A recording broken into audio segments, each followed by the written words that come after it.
면 빨리 가셔가지고 식사를 하고 저희한테 오셔서 참가자 명찰을 달고 4시서부터 저희 무대 리허설을 진행을 할 거거든요. 그래서 집행 후에 참가자 명찰 받으시고 그 리허설 준비하시면 되고, 학우님들은 식사하시고 나서 여기 주변에 산책도 하셔도 되고, 뒤에 산림욕장도 있습니다. 산림욕장에 가서 쉬셔도 되고, 방키를 다 나눠드렸을 거예요. 방에 가서 잠깐 쉬셔도 되는데 주무시면 안 돼요. 이따가 또 2부 행사가 6시부터 시작이 되기 때문에 그때 맞춰서 식장으로 다시 오시면 되겠습니다. 먼저 위클리 교육 먼저 진행하겠습니다. 저희 방송대 신문 아시죠? 위클리의 윤상민 기자님께서 위클리 활용하는 방법에 대한 교육을 진행해 주겠습니다. 박수 한번 부탁드립니다.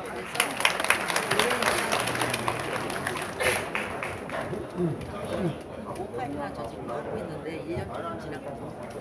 그럼 지금 동요 같은 것만 풀어 오카리나. 근데 저도 이게 10개년 부를게요.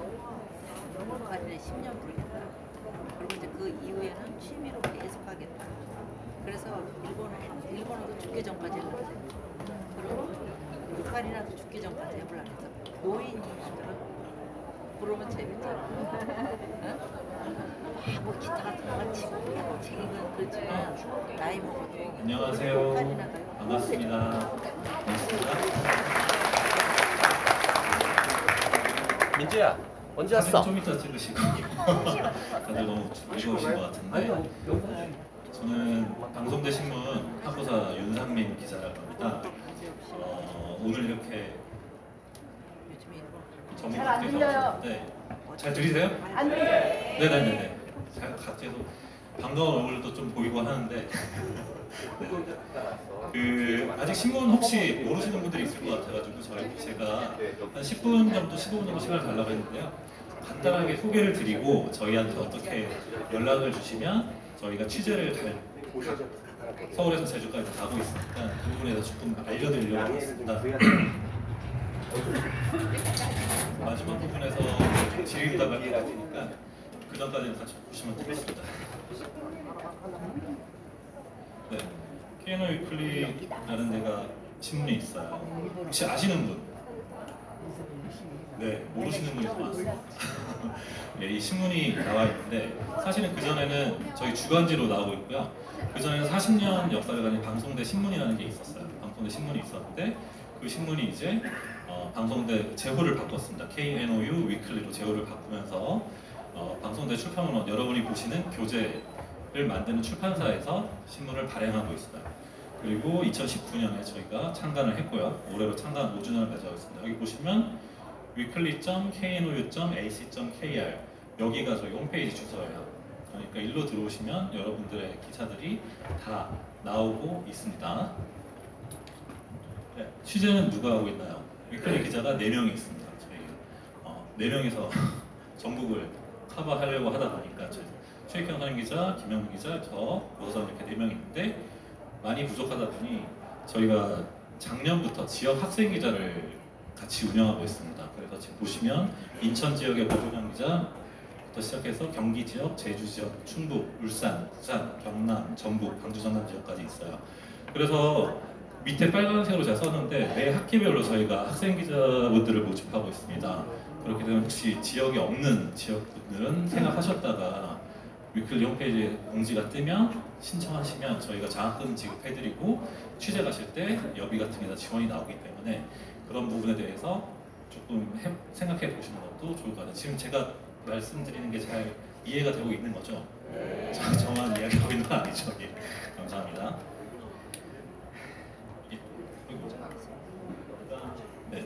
어떤 콘텐츠를 담고 있는 거냐면 저희가 신문이 중앙일보에서 만들어요. 신문을 중앙일보에서 그 기자들이 편집 기자들이 디자인해가지고 인쇄를 하고 있는데요. 크기가 똑같아요. 조선일보처럼 대판이 아니고 베를리너 판형으로 되어 있어요. 총 12면으로 매주 월요일에 발행이 되고 있고요. 1면이 커버 스토리입니다. 커버 스토리는 평생교육과 관련된 시기적절한 주제를 다루고 있어요. 간단한 거 3가지 정도씩 제가 가지고 왔어요. 첫 번째 이제 AI가 요즘 굉장히 핫하니까 근로자 62%가 업무가 기회를 대체할 거라는 그런 걸 짚어준 기사가 있었고, 저걸 얼마 전에 제가 썼던 기사인데 여름방학 때 24개 학과장 선생님들한테 추천을 받아요.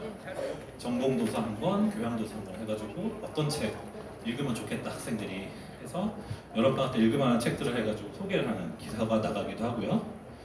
마지막으로 저희가 세 번째 거는 방송대에서 문학상, 그 소설 쓰시고 에세이 쓰시고 시 쓰시는 학생들 많으신데 그분들한테 제가 1년에 한 번씩 문학상 공고를 하는 게 있어요. 그런 것들을 알리기도 합니다. 그래서 커버스토리에서는 이렇게 평생교육 관련해서 또는 학교 관련해서 된 행사들이 나가고 있습니다. 그리고 저희가 매 학기 2번씩 중간과제물 특집호, 기말평가 특집호를 만들고 있어요. 그래서 1면의 커버스토리죠. 1면에서는 이제 글쓰기법, 작성법 이런 것들에 대한 것들을 나가고 이제 2면부터 쭉 가면서 이렇게 한 과목당 이렇게 교수님들이 직접 쓰시는 거죠. 출제 교수님들이 이렇게 해가지고 이렇게 하면은 점수를 잘 받을 수 있다 하는 것들에 대한 팁, 작성법 그런 것들을 좀 알려드리고 있어요. 예, 나갈게요. 그리고 진로 취업 면을 또 저희가 막 운영하고 있습니다. 진로가 고민되는 분들한테 다양한 직업을 소개하는 커리어 주민이라는 지면이 있는데요. 저기 보시면 이제 뭐 군인이었죠. 기무사 소령에서 이제 대한항공으로 이직하신 분이 계시고 이분 같은 경우는 속기사였어요. 속기사였었는데 너무 대우가 안 좋으니까 자신이 직접 법인을 만드셔가지고 속기사들에게 최고의 처우를 하겠다. 그래서 만드셨던 학교 이분 같은 경우는 프라임 칼리지에 오셨다가 지금 실리콘밸리에 가셔가지고 문과생이 됐거든요. 그렇게 프라임 칼리지에서 공부를 하셔가지고 컴퓨터를 공부하셔가지고 가셨던 분들도 있어요. 이런 다양한 분들의 사례를 저희들이 소개를 하고 있습니다. 그리고 이거는 여러분한테 좀 더 가까운 것일 텐데요. 예전에 저희가 39대 총학생회장관이랑 같이 진행했던 지면입니다. 각 지역에서 가장 잘하는 스터디 하나씩을 추천해달라고 했어요. 2개씩. 그래서 서울 지역부터 제주 지역까지 해가지고 그 스터디들이 어떻게 운영되고 있는지 그걸 갖다가 소개한 지면이 있어요. 그때 분들이 지금까지 2년이 돼가지고 계속 취재를 다니고 있는 분도 계시고 마지막에 보시면 저기는 쟤는 뭔데 하나를 통으로 저희가 지면을 썼죠. 그 레슈에츠라는 그 인문학 고전 독서 동아리가 있었는데 그런 동아리 같은 경우는 굉장히 반향이 있어가지고 저희가 역사가 오래됐거나 이런 분들은 취재를 직접 가가지고 하기도 합니다. 네, 넘어갈게요. 그리고 가장 많은 학사 정보 같은 거죠. 학사 공고 이런 것들은 저희가 뭐 교재 구입 어떻게 하고 시간제 구입 어떻게 하고 이런 부분들도 2면을 지면 할애하고 있습니다. 많이 지루하시죠? 제가 진짜 빨리 읽게 되는 거니까 조금만 더 기다려주시면 됩니다. 예.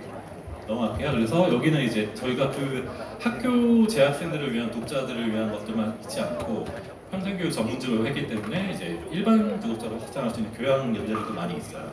여기 같은 경우는 이제 뭐 질병의 세계사, 예전에 코로나19 이후에 저희가 서울대 교수님하고 하고 있는 연재물이고 여기는 반려견에 대한 문제죠. 무엇을 위하여 종은 어울리나 해서 했던 것들. 그리고 저기는 이제 맨 마지막에 사진이 좀 작아서 잘 안 보이실 텐데 성현주 교수님 문화교양학과에 하시는 교재 동시대 예술산책 과목에서 그거를 조금 더 읽기 편하게 사례를 많이 담아가지고 만드신 연재입니다. 넘어갈게요.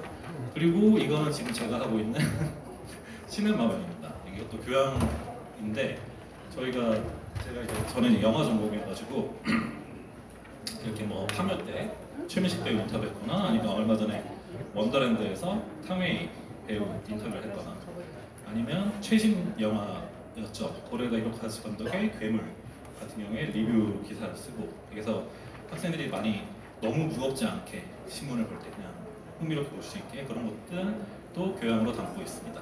예. 그리고 이제 그렇죠. 혼자서 다 해먹는 게 절대 아니고 여러분들이 도와주셔야 한다는 얘기를 이제 하고 싶었기 때문에 저희가 왔어요.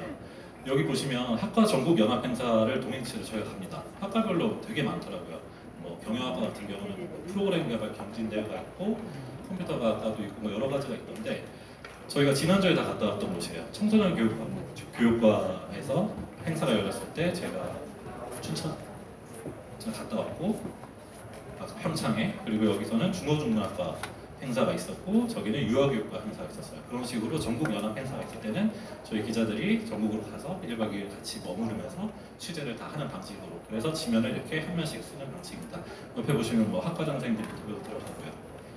예, 넘어가겠습니다. 그리고 이제부터 조금 지금까지는 그냥 서로 소개를 해드렸으니까 여기서부터는 이제 저희한테 연락 주시길 바란다는 것을 드리는 거예요. 제보를 많이 해주시면 좋겠는데 가족들이 함께 방송돼서 공부하는 분들이 생각보다 많이 있더라고요. 저희가 그거를 지면 제목을 연재 제목을 캠퍼스 패밀리로 잡았어요.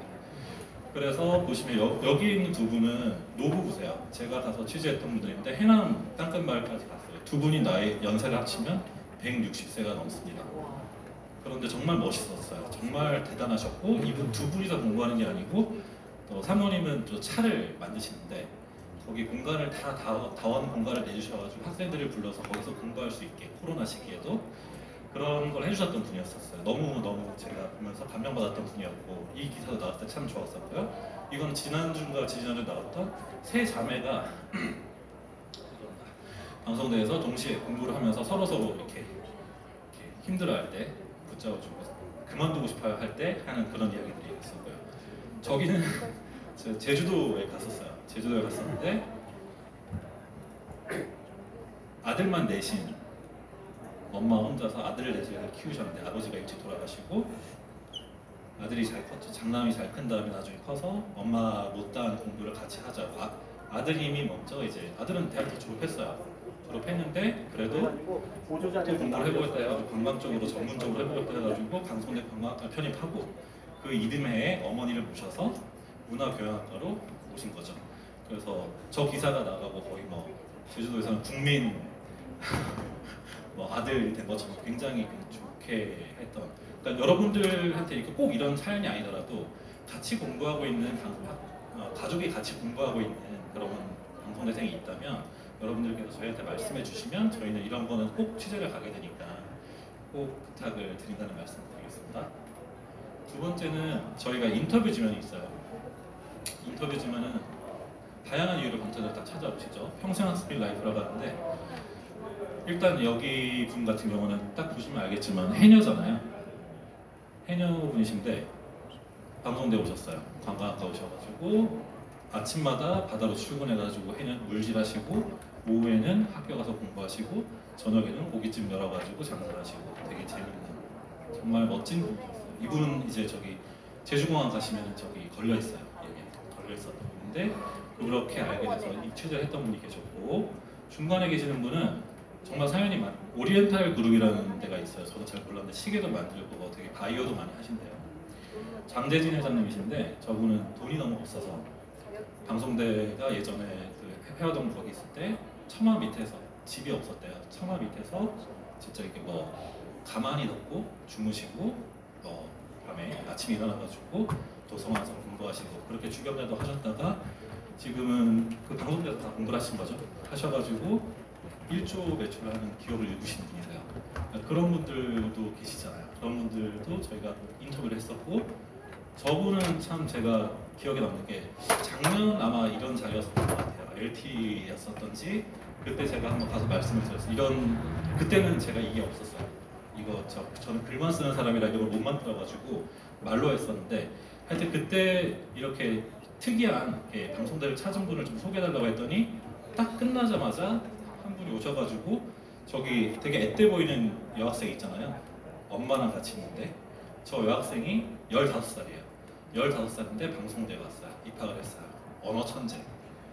그래서 뭐 토익 뭐 만점, 뭐 이렇게 중국어, HSK도 최고, 일본어, 불어, 스페인어 뭐 다 하는 친구인데 갑자기 방송대에 입학한 친구가 있다라고 얘기를 알려주셔가지고 제가 춘천으로 찾아갔죠. 춘천으로 찾아가서 가기 전에 다 말씀을 드리죠. 미성년자이기 때문에 학생을 보호하기 위해서 인터뷰하지 않으시겠다고 하면 안 하겠다라고 말씀 다 드렸고 어머님이랑 또 충분히 얘기를 한 다음에 가서 인터뷰를 했고 굉장히 마음에 들게 피드백을 받았어요. 그러니까 이런 것들, 이런 생생한 사례들은 여러분들이 제일 많이 알고 계실 거라고 생각해서 제가 오늘 시간을 달라고 해가지고 이런 거고요. 시간이 다 돼가네요. 예.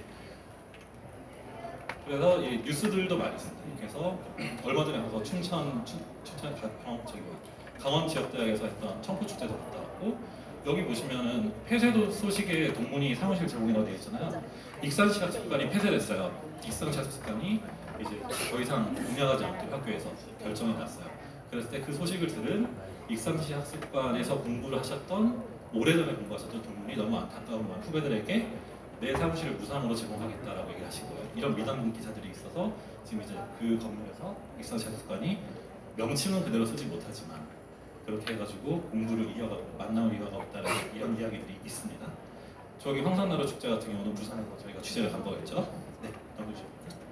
자, 그래서 이런 것들도 있고 여러분들이 아니야 내가 글 쓰는 거 좋아하니까 글 한번 보내보고 싶어 하시면 이렇게 오피니언면이 있어요. 저기 보시면 군번 뭐 육군상병 임명수인데 저분의 완전 어렸을 때 돌아갔던 사촌 오빠, 죽었던 행방불명됐던 사촌 오빠가 나 알고 봤더니 그 6.25 때 전사했다는 걸 알게 돼가지고 찾아갔던 이야기들을 보내주셨어요. 이런 것들처럼 굉장히 재밌는 이야기들이 많이 여러분들한테 있을 거라고 생각을 해요. 그래서 그런 것들이 있으실 때는 저희한테 보내주시면 되는데 넘어갈게요.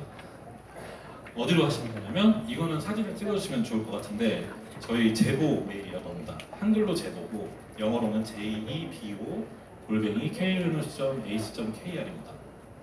여기로 보내시면 저희 모든 기자들한테 다 연동이 돼 있어요. 한 명만 볼 수 있는 게 아니고 다 볼 수 있기 때문에 누가 키를 시킬 수도 없고 무조건 확인을 해서 회의석상에 올릴 수밖에 없는 상황이 없는 구조예요.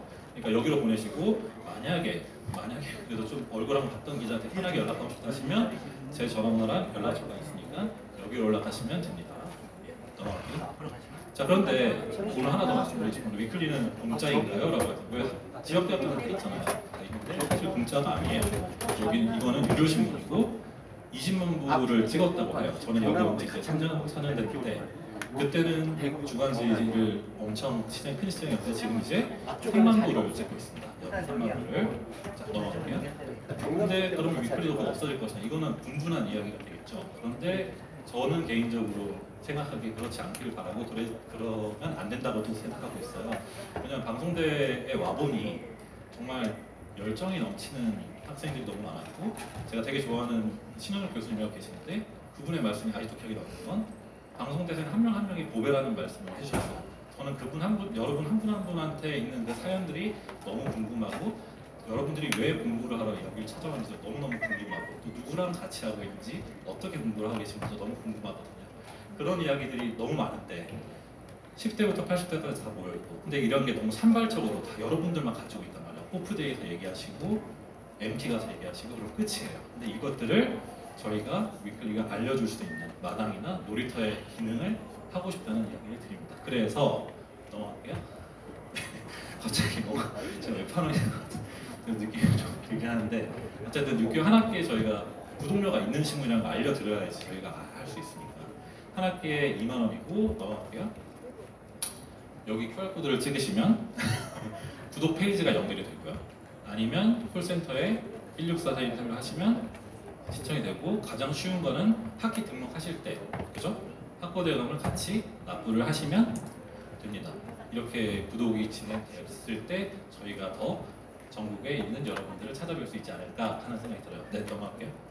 네, 어쨌든 다 끝났어요. 제가 준비가 너무 죄송하고 5분 더 쓴 것 같아서 죄송하고 혹시 질문 있으신 분 있으시면 네, 제가 너무 잘한 걸로 생각하고 그러면 예, 궁금한 게 있으면 나중에 꼭 알려주시고 아까 말씀드렸던 제보하실 게 있으면 언제든지 말씀 주십니다. 감사합니다. 고맙습니다.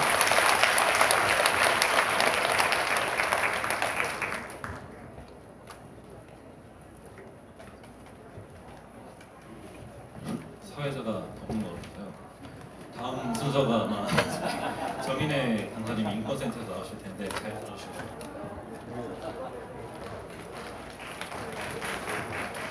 네, 학우분들 너무 반갑습니다. 저 인권센터에서 성평등 상담원으로 재직하고 있는 정인혜 전문위원입니다. 반갑습니다.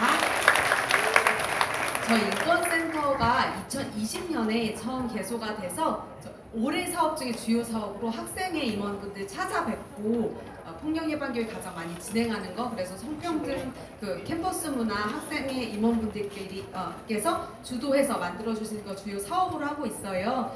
제가 오늘 온 게 8번째 아니네요 9번째 학생회 임원분들 만나는 자리인데요. 혹시 지역대학에서 저 본 적 있으시다? 너무 네. 그리고 저도 얼굴이 너무 익은 분들도 계셔서 너무너무 반갑습니다. 저희가 지역대학 갈 때는 폭력 예방 교육 중에 성폭력 예방 교육을 하고 있어요. 폭력 예방 교육이 4가지 과목인데 혹시 아시는 분들 계실까요? 과목이요? 성폭력 예방 교육 3가지 뭘까요? 가정폭력, 네, 좋습니다. 2가지 뭘까요? 학교폭력 너무 좋은데 저희가 말한 여기서 폭력은 젠더 기반 폭력이에요. 좀 이따 강의하겠지만 거기엔 들어가지는 않아요. 나머지 2가지는 성매매 예방, 성희롱 예방입니다. 그 중에 성폭력 예방 교육과 가정폭력 예방 교육은 재학생들 필수 교육으로 하고 저희 법정부 교육을 하고 있어요. 그래서 저희가 찾아뵐 때는 성폭력 예방 교육 진행하고 있어서 오늘 많이 가장 모이신다고 해서 가정폭력 예방 교육 준비했고요. 왜 대학에서 가정폭력 예방 교육을 하나 이렇게 생각하실 수 있는데 남자의 역할, 여자의 역할 이런 걸 가장 먼저 접하는 곳이 어디죠? 우리 가정이죠. 그리고 여러분들 중에 나 어디 가정의 일원이 아니다 이러시는 분 계실까요? 우리 모두 한 가정에서 나왔고 그리고 혼자 살더라도 우리가 가정을 이루고 있죠. 그래서 우리 가정 내에 혹여나 폭력적인 성향이 있진 않은지 혹은 우리 아마 임원으로 재직하시면서 여러분들 만나실 텐데 혹여나 가정폭력의 피해자를 내가 마주했다면 어떻게 응대해야 할지 이런 거 임원분들 모시고 같이 생각해보는 시간 가졌으면 좋겠습니다. 식사 가셔야 되는 거 알아서 제가 최대한 빨리 끝내드리도록 하겠습니다. 다음 슬라이드요. 여러분 가정이 어떤 곳일까요? 잠자는 곳이요. 편안한 곳, 쉼터. 쉬는 곳, 안전한 곳 너무 좋습니다. 다음 슬라이드요. 가정은 우리가 가족들이 사는 공간이라고 해서 여러분들 모두 가족과 보통 살고 계시죠? 그죠? 그래서 말씀하셨듯이 편안한 공간, 쉬는 공간, 내가 나다울 수 있는 공간, 가장 안전한 공간이라고 보통 느끼시고 계실 겁니다. 아마 지금 이제 교육 시작하고 얼마 안 됐는데 지금도 집에 가고 싶은 분들도 있으실 수 있을 것 같아요. 그만큼 우리가 편안하게 쉴 수 있는 공간이죠. 근데 여러분의 가정은 어떤 모습일까요? 좀 궁금한데요. 혹시 5명 이상의 가정원이 있다. 손 들어볼까요? 많이 몇 명이세요? 딱 5. 네, 5명 이상인 분이 되게 적긴 몇 분이세요? 6명이요. 6명이요? 최다네요. 지금 여기까지 중에 가장 최다입니다. 우리가 예전에는 대가족이라고 해서 조부모, 부모, 그리고 자식 혹은 손녀까지 해서 7, 8명까지 혹은 10명 넘게까지 그 농경사에서는 같이 지내는 경우도 있었는데 요즘 교육 가보면 5명 이상이 많지 않더라고요. 그럼 혹시 2명이다 있을까요? 2명도 꽤 많으시네요. 혹시 혼자 산다? 혼자도 그래도 좀 있으시네요. 나머지는 아마 3, 4분 정도 있으실 것 같아요. 다음 슬라이드 볼게요. 이거 제가 영상을 틀까 하다가 좀 일찍 끝내려고 틀진 않을 건데요. 여성가족부에서 만든 영상이고 요즘 가정폭력을 가정문화를 홍보할 때 가장 많이 하는 게 뭐냐면 가정문화가 다양해지고 있다는 겁니다. 여기 3가지 사진이 있는데 다 하나씩 가정의 모습이거든요. 어떤 가정의 모습인지 좀 상상해 볼 수 있을까요? 첫 번째, 만약에 이 가정이 일반 우리가 생각하는 가정과 다르다면 어떤 가정의 모습일 것 같으세요? 한부모 가정 맞습니다. 엄마와 아이만 있네요. 또 하나 더는 여기 영상에서 나오면 엄마를 5살 때 만났습니다. 이런 얘기가 나와요. 그래서 입양 가족이에요. 2번째 가정의 모습은 어떤 게 다른가요? 애완견이랑 둘이 사는 거예요. 근데 애완견을 이 영상 보면은 내 자식처럼 키워요. 혹시 애완견 키우시는 분들 있을까요? 애완견을 가족원처럼 생각하시나요? 그쵸. 그런 가정도 굉장히 늘어나고 있습니다. 마지막 이 가정은 어떤 게 다를까요? 네? 시집장가 다 보내고 둘이 사는 것 같으세요? 동성 커플이에요. 동성 커플도 가정의 네. 아니야, 남자야.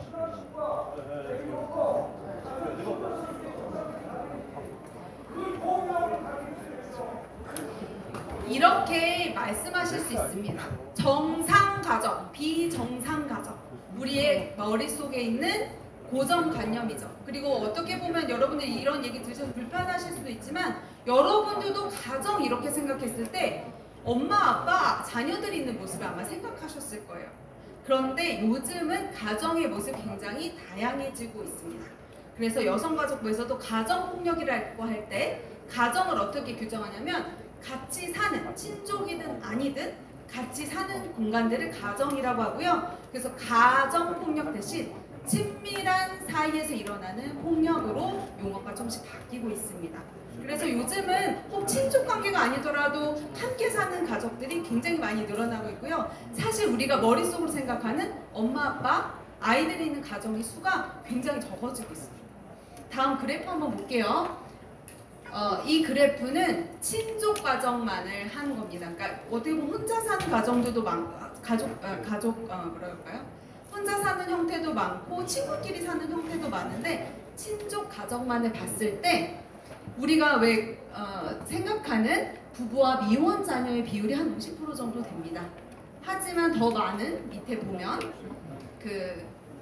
부부만 사는 경우, 2명만 사는 경우가 사실 굉장히 많아지고 있고, 그리고 한부모와 미혼 자녀, 엄마랑 자녀만 살거나 아빠랑 자녀만 사는 경우, 그리고 또 많은 경우가 기타도 굉장히 높아요. 기타가 어떤 경우냐면 자매끼리 사는 경우, 형제끼리 사는 경우, 조부모와 자식만 사는 경우 뭐 이런 경우들이 있는데요. 그래서 우리가 어떤 사람들이 어떤 가정에서 가정에서 왔을 때 학우님들 만났을 때 부모가 있고 자식 있는 데서 왔겠지, 나이대가 있으니까 그렇게 생각하실 수도 있지만 굉장히 다양한 모습일 수 있다는 거 그렇게 우리가 생각하고 가시면 좋을 것 같습니다. 다음 보겠습니다. 근데 처음에 우리가 봤을 때 가정은 편안한 공간이라고 했잖아요. 근데 거기 안에서 폭력이 일어난다고 합니다. 우리 폭력은 뭐죠? 다음 슬라이드요. 남을 거칠게, 사납게 제압할 때 쓰는 힘을 말합니다. 폭력을 가하는 대상이 있고 피해를 받는 대상이 있겠죠. 근데 이런 게 가정 안에 일어난다는 게 좀 끔찍하죠. 다음 볼게요. 그러면 여러분들 아마 이 문제 제가 성폭력 예방교육 하러 갔을 때 같이 풀었던 분들도 계실 텐데 한번 가장 기본 개념, 근본 개념 가정폭력에 대한 OX 퀴즈 하나 풀어보겠습니다. 같이 문제 읽어볼까요? 시작. 가정폭력의 문제는 O일까요? X일까요? X라고 많이 다 해주셨는데 그러면은 어떤 것 때문에 X인 것 같으세요? 정서적 폭력, 언어적 폭력, 신체적 폭력뿐만 아니라 경제적, 정신적 뭐 이런 폭력들이 포함될 것 같다고 하시는 거죠? 그러면 경제적, 정서적, 그런 신체적 폭력은 가정폭력의 본질일까요? 자꾸 숙여졌는데 정답 보여드릴게요. X는 정말 맞았고요. 가정폭력의 본질은 가족원에 대한 다음이요. 통제입니다. 아까 잘 말씀하셨듯이 가정폭력의 신체폭력, 정서폭력, 경제적 폭력, 정말 말하기 싫지만 성적 폭력까지 있는데요. 이것은 수단일 뿐이에요. 하지만 가정에서 폭력이 일어났다는 것은 한 가족원이 다른 가족원을 통제할 때 여러 가지 방법을 신체적이나 정서적 이런 폭력을 쓰게 되고, 그래서 가정폭력이 일어나면 여러분들이 되게 끔찍하지만 어떤 가족원이 어떤 가족원한테 성폭력을 당했대라고 하면 우리가 뭐를 보죠? 어떤 성폭력을 당했대. 그래서 폭력의 강도에 굉장히 집중합니다. 그리고 그거를 가정폭력의 피해 정도를 알아본다고 생각하는데요. 사실은 그 가정 안에서 어떤 통제가 일어났고, 그래서 그 피해자는 어떤 통제감 때문에 어떤 자유를 박탈했는지, 그리고 가해자는 어떤 통제를 해서 자기가 어떤 이득을 누렸는지 그걸 보는 것이 가정폭력의 본질입니다. 그래서 만약 여러분들 가정에 폭력이 일어나지 않는다면 우리가 지금 뭐 때리지도 않고요, 말도 되게 조심해요 한다면, 혹여나 어떤 가족원이 의견대로 중심대로 돌아가거나 약간 통제적인 가족원이 있다면 폭력적인 성향이 있을 수도 있다는 겁니다. 그럼 여러분 여쭤볼게요. 왜 가족에서 통제를 하려고 할까요? 그렇게 편안한 공간인데. 이렇게 생각해 볼게요. 여러분들이 지금 여기 와서 계시니까 아마 다른 가족원들은 집에 계시겠죠? 근데 딱 다음날 일어났더니 모든 가족원이 내가 원하는 대로 다 움직입니다. 내가 집에 딱 도착했더니 집을 싹 청소해 놓고요. 내가 원하는 메뉴로 식사 메뉴를 준비해 놓고요. 아이들은 갑자기 밤늦게까지 서울대를 가겠다고 공부를 하고요. 내 파트너는 나한테 막 줄 꽃을 준비해 놓습니다. 이러면 어떨 것 같으세요, 여러분? 너무 좋을 것 같지 않나요? 이 상태가 어떻게 보면은 내가 완전히 내 생각대로 가족원을 통제가 가능한 상황이겠죠. 이처럼 가족이라는 거는 사회의 가장 기본적인 구성단위입니다. 그 가족원들의 생각들을 내가 통제할 수 있다면 어떻게 보면 내 소왕국을 가지게 되는 거겠죠. 그죠? 그래서 굉장히 만족도가 높을 것 같지 않나요? 물론 좋은 상태는 아니지만 하지만 이거의 반대 상황 여러 가족원들의 의견을 살피고 소통해가고 내 의견을 좀 죽이더라도 다른 가족원을 들어주는 그런 타협의 과정이 어렵기 때문에 통제가 자주 일어납니다. 다음 슬라이드 볼게요. 그래서 가정폭력이라는 건 여러분들 다른 건 다 몰라도 통제다. 그것만 꼭 기억해 주시고요. 그래서 가족 구성원 사이의 폭력을 수단으로 상대방을 통제하는 신체적, 정신적, 재산상의 피해를 초래한 행위를 가정폭력이라고 합니다. 가장 대표적인 가정폭력은 아동학대와 노인학대가 있는데요. 왜 우리 부부도 있고 뭐 자식도 있고 여러 가지가 있잖아요. 근데 왜 아동학대와 노인학대가 대표적인 가족폭력일까요? 맞습니다. 약자죠. 아동이나 노인 둘 다 약자인 것이 돌봄을 필요로 합니다. 그럼 돌봄을 제공할까 말까를 통해서 굉장히 통제가 쉬워져요. 그렇기 때문에 취약한 대상들이라는 거. 근데 여러분이 잘 맞춰주셨듯이 아동과 노인은 약자입니다. 가족 내에서. 그러면 가족 내에 강자도 존재할까요? 그럴 것 같으세요? 그럼 여러분 가정에서는 누가 가장 강자일 것 같나요? 왜 웃으세요? 본인이신가요 혹시? 아빠? 네, 그럴 수 있겠네요. 그죠? 아마 이거 제가 교육 때마다 가서 물어보면 다 다르게 얘기하시거나 조금 주저하시면 그때 때마다 달라요 하시면서 약간 그런 말씀 하시더라고요. 그래서 아마 상황마다 좀씩 다를 수도 있을 것 같아요. 하지만 가족 내에 이렇게 권력 구조가 존재할 수 있다는 거 그렇게 알고 가시면 좋을 것 같아요. 다음이요. 그래서 가정폭력이 그럼 얼마나 이루어지고 있나 이거를 파트너 사이에 그러니까 남자친구 여자친구 사이거나 혹은 그 부부 사이에 그러니까 동거하는 파트너 사이에 혹시 폭력을 지난 1년 동안 경험한 적이 있냐고 설문을 해봤습니다. 이게 2022년도 자료인데요. 저희가 그 가정폭력 가정폭력 관련돼서는 2년마다 통계가 나와요. 그래서 지금은 가장 최근 자료거든요. 아마 2024년도 것도 곧 나올 거라고 기대를 합니다. 근데 몇 프로가 있다고 했냐면 8.8%.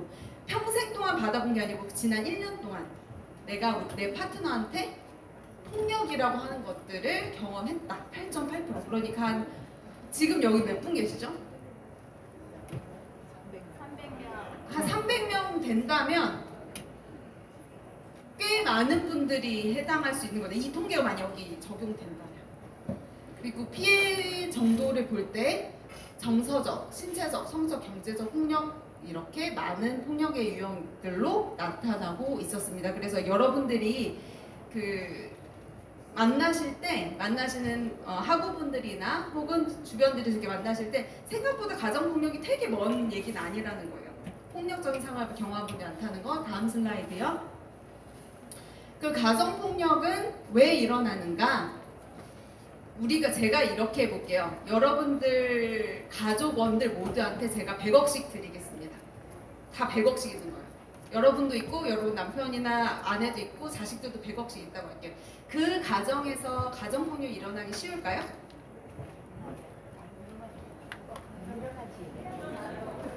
일어나요. 어떤 거에서 좀 일어나기 쉬울 것 같아요. 돈이 많다. 가족은 모두 이게. 좀 더 받고 싶어 하실 수 있어요. 그런 재산 분쟁이 일어날 수도 있겠네요. 그치만 그럴 때 내가 이 가정이 싫어. 그러면은 혼자 독립할 수 있는 충분한 여건이 되죠. 그죠? 그래서 불안정한 경제적 지위가 가정폭력의 요인이 됩니다. 아까 가족원이 다른 가족원을 통제할 때 가정폭력이 일어난다고 했잖아요. 근데 만약에 가정 내 경제적 자원이 되게 한정돼요. 많은 가족원들이 할 수 있는 걸 다 해줄 수가 없어요. 그러면 선택이 일어나고 그 선택은 경제적이나 혹은 다른 가족원에서 우위를 점한 사람의 의견을 따를 확률이 높죠. 그래서 경제적 자원이 충분하지 않을 때 일어나기가 좀 쉬워집니다. 그리고 낮은 문화적 지위. 여러분들 지금 여기서 가정폭력 예방 교육을 받고 계신데 이거 별거 아니라고 생각하실 수 있지만 사실은 성인이면 대한민국 성인이면 1년에 1시간씩은 받으라고 권고하는 교육입니다. 근데 얼마나 받을까요? 우리나라 성인들이? 생각보다 학교나 직장에 속해 있지 않은 받기가 어렵습니다. 그래서 이렇게 문화적 지위가 있지 않으면 어떤 폭력을 당하고도 그냥 우리 아빠는 좀 그래, 우리 엄마는 좀 그래, 우리 가족원은 좀 그래라고 치부해버릴 수 있다는 거. 폭력의 피해자가 폭력인지 인지하지 못하는 경우가 굉장히 많습니다. 그리고 가부장제에서 일어나기가 되게 쉬운데요. 왜 그럴까요? 가부장제 누가 중심이죠? 가정에? 그쵸? 가장이 중심이죠. 남자인 첫 번째 가장이. 그래서 한 가장이 가정을 통제하는 거에 대한 통제권을 줍니다. 그래서 가정폭력이 일어나기 쉽게 하고요. 왜곡된 성인식. 남자는 가정에서 이거 해야 돼. 돈 벌어와. 예를 들어 볼게요. 여자는 집안일 해야 돼. 이런 왜곡된 성인식은 통제하기 쉽게 합니다. 야, 여자니까 너 이거 해야 돼. 남자니까 이거 해야지. 그러면서 그게 기대치가 충족되지 않을 때 가정폭력의 원인이 됩니다. 너는 뭘 해야 하는 사람이고, 또 많은 경우에 돈을 못 벌어온 남자를 구타하거나 혹은 정신적으로 핍박하는 경우도 있어요. 이런 식으로 누가 무언가를 해야 된다. 공동의 일이 아니라 성별로 이거는 이 사람 일이다라고 하는 순간 가정에는 누군가 뭘 해야 된다고 하는 메시지가 있죠. 그걸 통제하기 쉽게 된다는 거. 그래서 그리고 유형 같은 경우 아까 잘 맞춰주셨는데 신체적, 경제적, 성적, 언어적 폭력들이 있고요. 이거는 꼭 하나만 일어나지가 않습니다. 정서적 폭력과 성적 폭력, 신체적 폭력, 경제적 폭력이 다 일어나기도 중첩돼서 일어납니다. 다음 슬라이드요. 그래서 경제적 폭력이 조금 낯설 수도 있는데 가정폭력으로 처벌된 사례 중에 어떤 게 있냐면 생활비를 안 주는 거예요. 내 말 안 들으니까 돈을 주로 벌어오는 사람이 가족원이 돈을 안 준다. 너 내 말 안 들으면 돈을 안 준다 라고 한 것도 가정폭력 사례로 처벌을 받았습니다. 그리고 정말 끔찍하지만 성적 학대 그런 가정에서는 신체적이나 정서적 폭력도 중첩돼서 나타나죠. 다음 슬라이드요. 그래서 이제 가정폭력 특성을 조금 요약해 보면 세 가지인데 중첩성, 폭력의 유형도 중첩되고요. 그리고 대상도 좀 중첩됩니다. 예를 들어 볼게요. 가정 내에서 아동 학대가 진짜 심했던 거예요. 그래서 그 아동을 분리합니다. 그러면 가정폭력이 끝날까요? 다음 약자로 치환돼서 또 나타나는 경우들이 있습니다. 그래서 가정 내에 그 권력 구조가 이미 견고한 경우에는 한 대상을 보호하는 것만으로 충분치 않을 수 있고 노인학대나 아동학대가 있다. 예를 들어 약자인 대상이 있다. 그러면 같이 일어나는 경우도 굉장히 많습니다. 그 지속 반복성. 한 번 가정 구조가 그렇게 일어나요. 지속되고 반복된다는 거. 그래서 여러분들이 혹여나 어느 가정이 폭력이 일어나고 있다는 걸 눈치채셨다면 굉장히 안에서 오랜 기간 동안 굶어왔을 가능성이 있습니다. 그 은폐성. 우리 아빠가 날 때렸어요. 제가 그러면 바로 가서 제가 경찰에 신고할까요? 어려워지죠. 가족원이기 때문에. 그죠? 그래서 은폐되는 경우도 많고 그리고 폭력의 대상자가 피해자가 폭력이 아닌 경우도 많이 폭력인지 인지하지 못하는 경우도 많고 경제적 지원을 가해자한테 받는 경우여서 처벌해달라고 하기 어려운 경우도 있습니다. 일례로 아빠한테 한 9년 동안 성폭행을 당했던 초등학교 때부터 피해자가 있었어요. 그분이 경찰서에 가서 고발을 합니다. 그때 뭐라고 말하냐면, 근데 저를 성폭행하지만 않으면 이 사람을 감옥에 보내주지 말아주세요 라고 말한 이유가, 만약에 감옥에 보내면 우리 엄마랑 내 동생들이 먹을 게 없어집니다. 살 방법이 없습니다 라고 했던 사례도 있습니다. 근데 이거는 누구한테도 그렇게 가스라이팅을 받아왔겠어요? 아빠에게 받아왔겠죠.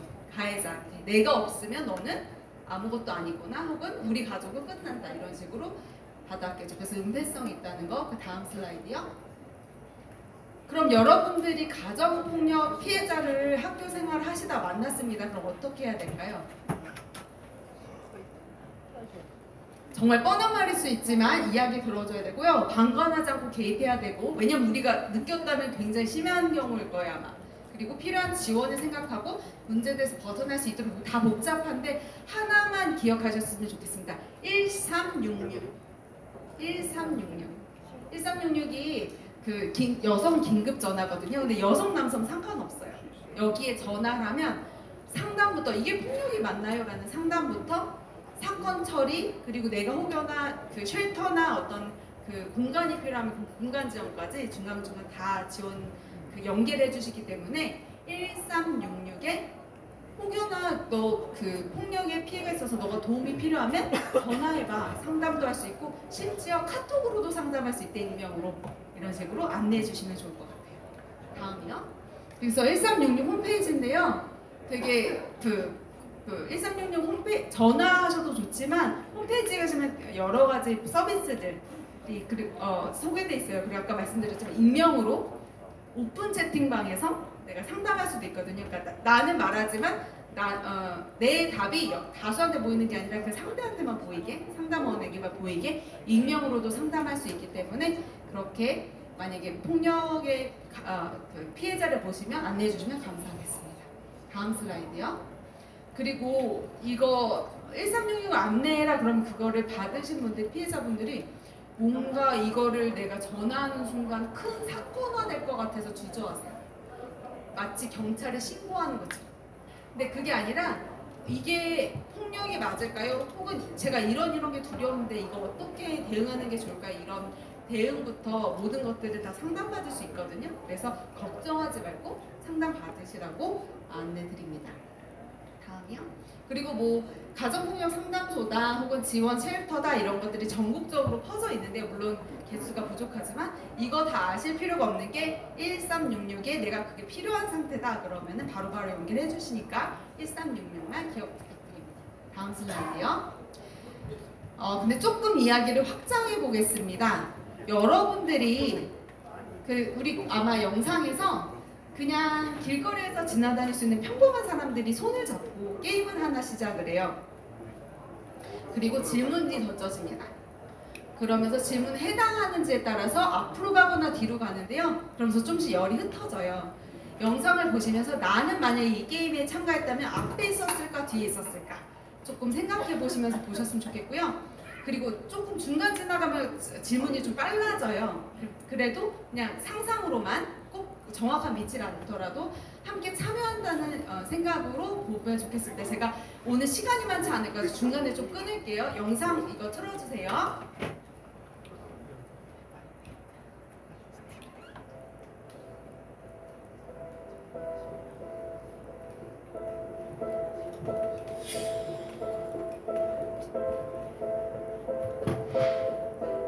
마이크를 좀 꺼주시겠어요?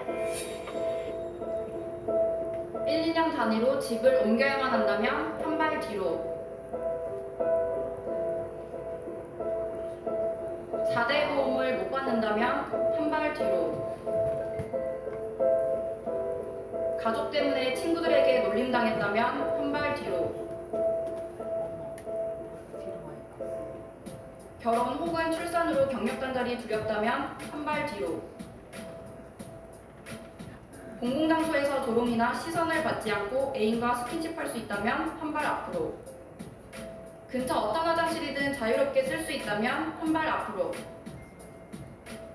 나이 때문에 무시당한 적 있다면, 이성애인이 있는 척 해봤다면, 내 식습관을 구구절절 설명한 적이 나의 가족 형태를 사람들에게 종종 설명해야 대학이나 직장에 학교 동문회가 있다면, 학력 때문에 지원을 하지 못한 적이 있다면, 당신의 연애 형태는 잘못됐다고 배운 적이 있다면, 등과금을 연체해본 적이 있다면, 휴학하고 등록금을 벌어야만 했다면, 자신의 성별, 장애, 신체 등이 미디어에서 희화화된 적이 있다면, 보호자 동의서, 보증금 마련, 사투리, 서울에 있는 대학, 신용카드, 노골적인 시선, 실업급여, 마이너스 통장, 육아휴직, 산업재해, 형사의 성별, 출신 지역, 소득을 증명, 학창시절 과외, 해외여행, 최저 시급, 성범죄, 출산 계획. 예상을 했는데 막상 맨 앞에 있으니까 오히려 더 속이 답답해지는 분위기. 반면에 저의 등을 보고 계신 분들은 얼마나 답답할까 그런 생각. 대부분 이제 딱 겉모습을 보시고 무조건 외국에 왔을 거다라는 생각이 있고 한국말을 잘 못할 거야 그러면서 이제 그런 것들이 이제 많아졌죠. 취업하는데 수도권 대학에 다니는 학생들에 비해서 정보가 많이 부족하죠. 공무원 시험이나 취업을 준비하기 위해서 서울로 올라와야 되는데 그 뭐 체제 비용이라든지 이런 모든 부분들에 있어서 아무래도 지방에서 살다 올라오면 좀 불리하죠. 장애인 성소수자이고 수급자인데 현재 나의 위치가 정말 이렇구나 하는 생각을 많이 느꼈고 장애 등급제와 고용 의무제가 폐지되어야 된다고 생각하고요. 의료비 지출이 수급비보다 초과하는 상태인데 굉장히 지원받을 수 있는 게 적어요. 그래서 공공의료에 가까운 복지 시스템과 의료보건 시스템이 갖춰졌으면 좋겠고 맨 끝이네요. 저 여기까지 볼게요. 질문을 받았을 때 더 뒤로 갈 수 없는 영상 경우. 여기까지 볼게요. 네, 여러분 보셨을 때 어떠세요? 조금 좋은 지원 체계를 받을 수 있는 분은 아마 앞에 있으셨을 거예요. 그렇죠? 해외여행도 갈 수 있고 내 성적 지향을 드러내는데 꺼리낌이 없고, 그죠? 그리고 내 신체를 나타내는데 불편함이 없고. 근데 맨 뒤에 있으신 분은 어떻죠? 내 상태를 구구절절 설명해야 되거나 내 생존권이 위협받는 상황들. 뒤에 가면은 이제 장애인분들이나 이런 분들이 고용 기회가 없다 이런 것들 나오는데요. 여러분들은 아마 여기 오시고 진짜 나이가 들어서도 혹은 어떤 나이 때인지 모르겠지만 교육에도 힘을 쓸 수 있는 여력이 있으신 분들이잖아요. 아마 앞에쯤에 있으셨겠죠. 이걸 말씀드리고 싶은 이유가 가정폭력이 발생하면 우리가 그 가정폭력의 가해자를 굉장히 악마하고 어떤 저 사람을 어떻게 좀 통제했어야 되는데 저 사람을 처벌했어야 되는데 라고 보는 경우가 많습니다. 하지만 아까 말씀드렸듯이 정말 우리가 사회적인 그 받을 수 있는 서비스나 제재가 충분했다면 모든 가정에 충분했다면 이렇게 통제를 하면서 우리가 어떤 가족은 한 명이 그 자신의 이익을 위해서 독점할 필요가 없었을 수 있고 또 은폐될 시 않았을 수 있겠죠. 모두 그 교육의 기회나 이런 것들이 공평했다면. 그래서 우리가 어떤 가족의 가정 폭력이 발생했을 때 가해자에 집중할 게 아니라 우리 사회가 이걸 왜 가능하게 했지? 내가 누리고 있었지만 그 가정이 못 누리는 건 뭐였을까? 이 은폐가 가능하게 한 이 사회 시스템은 무엇이었을까라고 조금 거시적 관점에서도 한번 보는 시각을 가졌으면 좋겠습니다. 다음 슬라이드요. 우리가 처음 교육 시작할 때 가정폭력의 본질은 가족원에 대한 뭐라고 했죠? 통제라고 했습니다. 그럼 하나 질문 더 드릴게요. 다음 슬라이드요. 가정폭력의 반대말은 뭘까요? 여러분들의 언어로 한번 표현해 볼까요? 존중, 배려.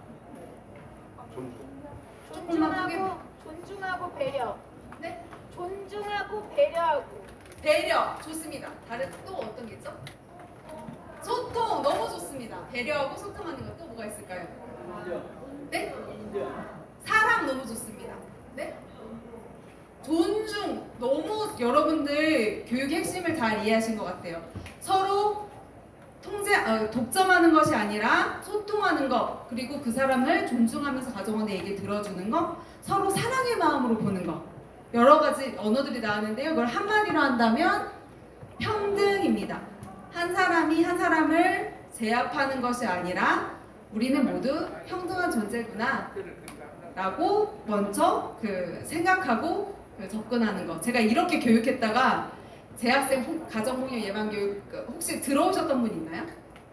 온라인으로 저희가 진행했었는데 포대계 그 수강생분들한테 원성을 받았습니다. 아니 부부, 가족 내에서 다 역할이 다른데 그럼 애들이랑 부모랑 똑같이 해야 된단 말이에요. 어떻게 평등하단 말을 쓰실 수가 있어요? 이러면서 교육에서 굉장히 어떤 분이 항의를 했습니다. 근데 우리가 여기서 말하는 평등은 뭐죠? 가정 내에서 그 어떤 선택을 할 때 어디에 거주할까, 어떻게 돈을 배분할까 이런 걸 할 때 모두 똑같은 발언권이나 선택권을 가지고 있다는 게 아니라 그게 소통되는 방식. 야, 부모가 여기 살아야 되니까 너 여기 이거 이렇게 해가 아니라 물어보고 이런 결정을 했으면 같이 이해될 수 있도록 소통하는 방식. 그게 훨씬 중요합니다. 사실 결과보다 그 소통 과정이 중요하거든요. 그런 의미의 평등이라는 거 알아두셨으면 좋겠습니다. 그래서 평등한 관계를 만들어가기 위해서 상대방을 통제해도 될까요? 네, 통제하지 않는 거, 가족 간의 원활한 소통을 위해 노력하는 거. 사실 가족 간의 대화가 제일 어려운 것 같아요. 저도 제 가정에서 느끼고 있고. 하지만 소통하려고 노력하는 거, 그리고 평등한 관계임을 인식하고 상대방을 존중하는 언어 습관 기르고 성역한 고정관념이 내가 혹시 있진 않은지 보고 버리는 것입니다. 다음이요. 이제 가정폭력 예방교육 1년에 한 번씩 받아야 된다고 했잖아요. 1시간씩. 그러니까 여러분들 지금 받으신 건데요. 그럼 왜 매년 받아야 될까요? 라는 것에 대한 답을 맨 마지막 짧은 영상 보면서 같이 생각해 보겠습니다. 이게 한 10년쯤 전에 여성가족부랑 그 경찰청이 이렇게 합쳐서 가정폭력 예방교육 홍보자료로 1분짜리 캠페인송 만든 거거든요. 그러니까 우수자료로 선정됐던 거고요. 한번 보시면서 여러분들이 지금 시점에서 시각에서 폭력예방교육 자료 이거 어떤지 평가자라고 생각하시고 어떤 점은 좋다, 어떤 점은 안 좋다 한번 생각하셔서 볼게요. 영상 틀어주세요.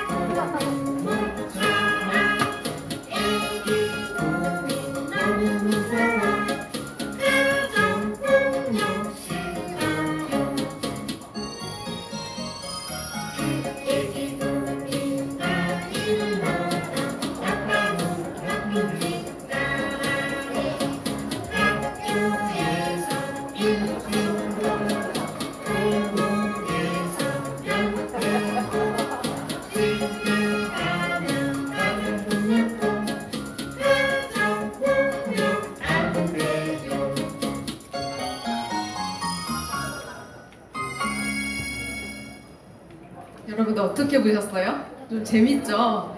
이 영상의 좋은 점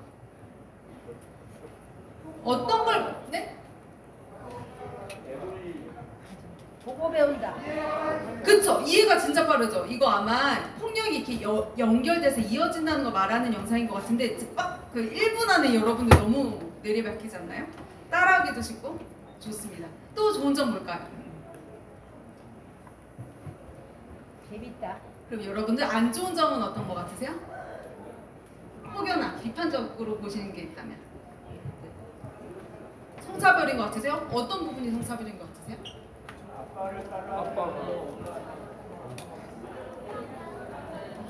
가정폭력의 주체가 남자다, 술 먹고 온 남자다. 너무 좋은 표현입니다. 또 있을까요? 엄마가 집안이란다, 성고정관념 너무 잘 맞추셨습니다.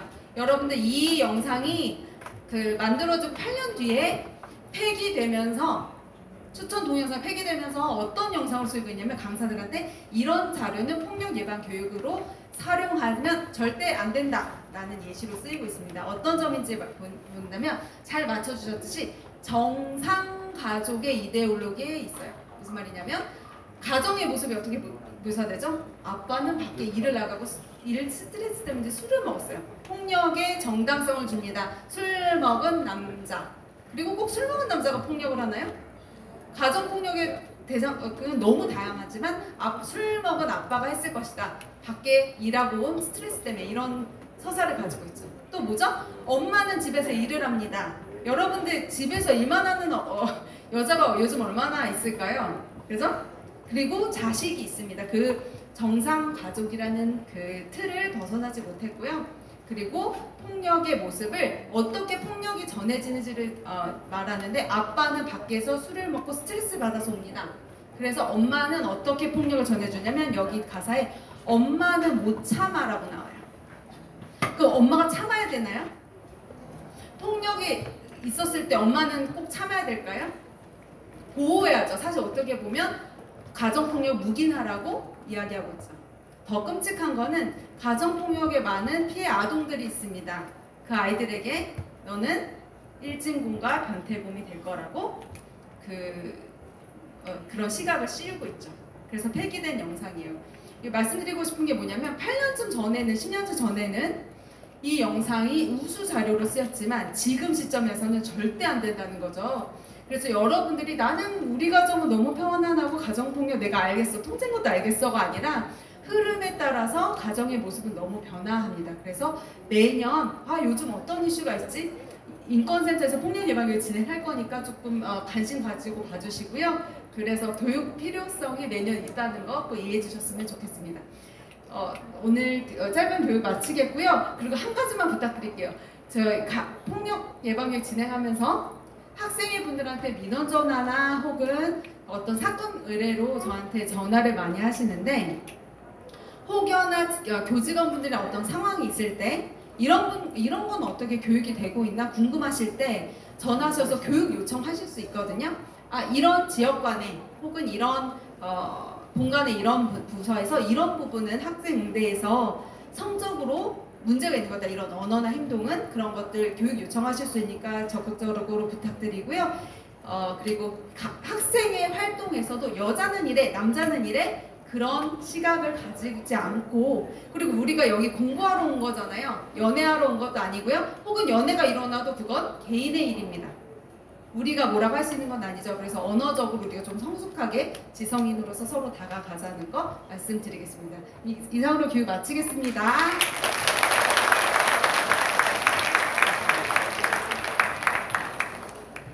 네, 일부 교육은 이걸로 이제 정리를 하고요. 일단 먼저 공지를 드리면은 지금 각 지역대학별로 부총학생회장님들 한 분씩만 좀 일어나 보시겠어요? 부총학생회장님, 부총단. 지역대학별로 부총단 임원 한 분씩만. 네, 지금 부총단 분들은 나가셔가지고 프론트에서 식권하고 기념품 교환권, 그 다음에 행운권을 수령을 하셔서 지역대학별로 나눠주신다고. 저희가 참석 인원에 맞춰서 지금 딱 수량을 정리를 해놨어요. 그래서 지역대학별로 대표자 부총단 한 분씩만 나가셔가지고 수령을 하시면 되고요. 저희가 3시부터 요 앞에 그 육개장집 2층에 육개장집에서 식사를 할 수 있게끔 해놨거든요. 3시부터 5시까지 저희가 예약을 해놨어요. 근데 그 아까 말씀드렸던 식당이 한 번에 150명씩 진행이 되거든요. 그 식사를 하실 수가 있거든요. 근데 너무 많은 인원이 있다 보니까 좀 혼잡할 수가 있으니까 시간을 그래서 여유 있게 2시간을 잡았거든요. 그래서 지금 끝나시면은 지금 방키 받으신 지역대들도 있고 한데 방에서 쉬시다가 천천히 5시까지 식사하시고 6시까지 3시, 4시, 5시까지 식사하시고 5시까지 여기로 다시 오시면 되고요. 그 다음에 저희가 지금 식권이 2장으로 붙어 있을 거예요. 식권이 2장으로 붙어 있는데 한 장은 오늘 저녁에 하실 식사, 한 장은 내일 아침에 하실 식사거든요. 그래서 번호가 식권에 다 매겨져 있습니다.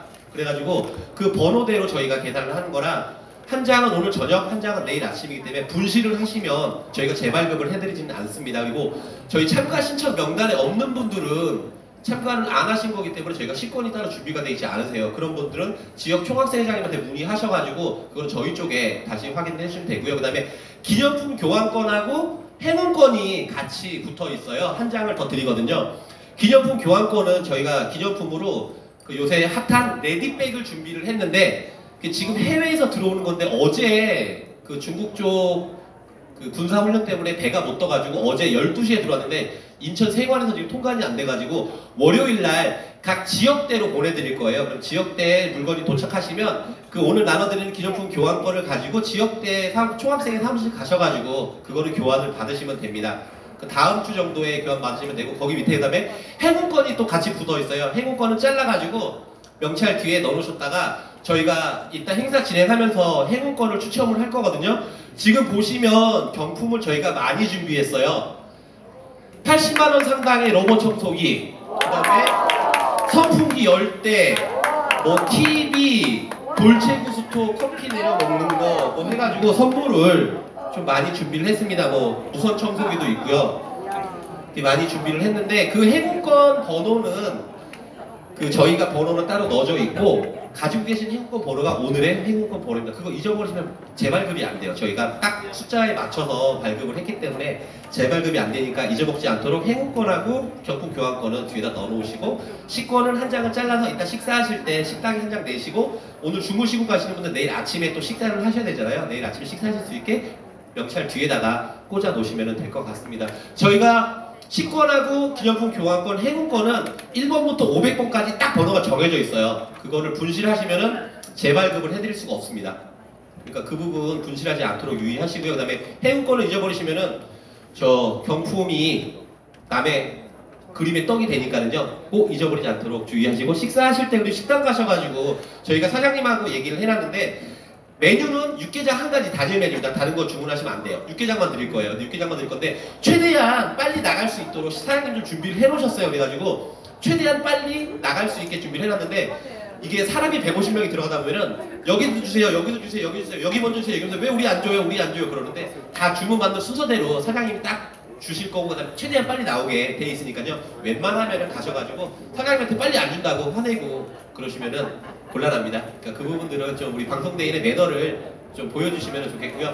이제 지금 식권 나오면은 뭐 방에 가서 좀 쉬었다가 천천히 드실 분 드셔도 되고 지금 가셔도 드셔도 되는데 어차피 150명씩밖에 못 들어가기 때문에 여기 계신 분들 반밖에 못 먹으니까 조금씩 여유 있게 5시까지 2시간 동안 식사 시간을 잡아놨으니까 드시면 되고 슈퍼스타 K로 오늘 참가하시는 분들은요. 먼저 식사를 하시고 4시서부터 무대 리허설을 진행을 할 거예요. 4시서부터 무대 리허설 진행할 때는 강당에는 출입을 할 수가 없습니다. 저희가 프로그램을 미리 보여드릴 수가 없어가지고 아마 작년 이번에 때 전북에 참석하신 분들은 아실 거예요. 제가 다 막고서 못 들어오게 하면서 리허설을 진행을 했거든요. 먼저 보면 김새서 재미가 없어요. 그래가지고 4시서부터는 강당 출입을 아예 막을 거기 때문에 식사하시고 뭐 요 주변에 산림욕장도 있고 그 다음에 여기 산책하기 좋거든요. 방에 가서 좀 휴식을 취하셔도 되고 하는데 지금 일부 지역대 분들한테 말씀을 좀 드리면 지금 벌써 방에 가서 주무시는 분들이 있어요. 방에서 주무시고 계신 분들이 있어요. 뭐 지역에 새벽에 지금 뭐 5시에 출발하시는 분들 다 이해는 하는데 그래도 이따가 행사 진행할 때는 다 같이 모여서 화합하자고 하는 자리니까 그 5시까지 오시는 거는 좀 꼭 좀 지켜주기를 부탁드리겠고요. 저 식권 지역대별로 다 수령하셨죠? 뭐 수령하신 지역대 있으세요? 수령 못하신 지역대? 네, 수령 못하신 지역대 없으시면은요 대표로 받으신 부총관 경기는 회장님 경기 이은지성님 받았어요. 네, 경기 이은지성님 받았어요. 이은지성님한테 받으시면 되고요. 지금 부총학생회장님들 식권 받으신 거 학원님들한테 같이 나눠드리고 식사하러 가시면 되고요. 5시까지 이 자리로 다시 오시면 되는데 지금 자리가 엉망진창이 돼 있는데 들어오시다가 5시 입장하시는 저희가 자리를 조금 조정을 할 거예요. 지금 일부 지역대 자리가 막 섞여가지고 자리 조정을 조금 할 거니까요. 지금 앉은 자리가 자신의 자리가 아닐 수도 있다는 거는 좀 저희 좀 양해를 해주셨으면 감사하겠습니다. 네, 그러면은 5시에 뵙겠습니다. 식사 맛있게 하십시오.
사모님들한테 왜?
가보시죠.